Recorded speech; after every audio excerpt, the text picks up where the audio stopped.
All right, let's talk about America's social engineering project, the Orphan Trains.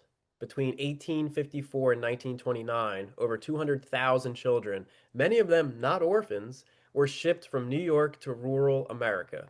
They were pulled from immigrant families, single mothers, poor neighborhoods, and relabeled as orphans by churches and charities.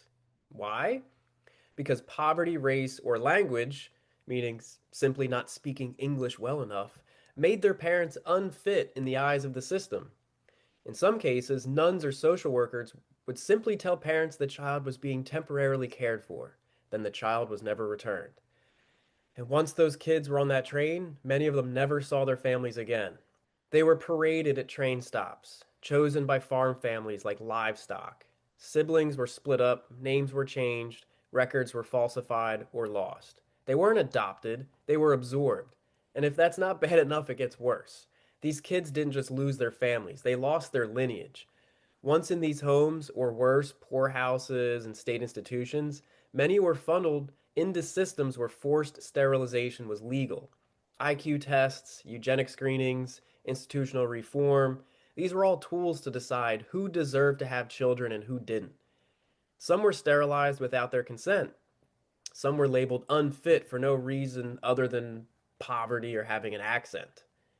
And this wasn't a secret. The same institutions that ran these programs, they were presenting at World's Fairs, celebrating progress, purity, and the future of the American child. Yes, the organizations behind the orphan trains, especially the Children's Aid Society and religious orders, were represented or featured at World's Fairs. Like at the 1904 St. Louis World's Fair, they literally displayed children and indigenous people in anthropological exhibits while preaching moral hygiene and race improvement inside the halls. In that same year, Catholic orphan trained kids that were placed with Mexican families were then forcibly removed from those Mexican families by white authorities.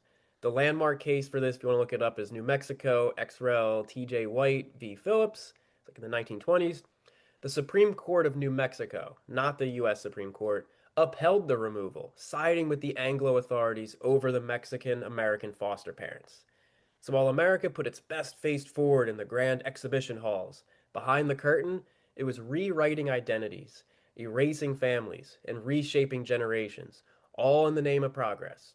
This isn't conspiracy theory, it's documented policy. The orphan trains weren't charity, they were social engineering. Kids were removed, renamed, sterilized, and assimilated, not for care, but for control.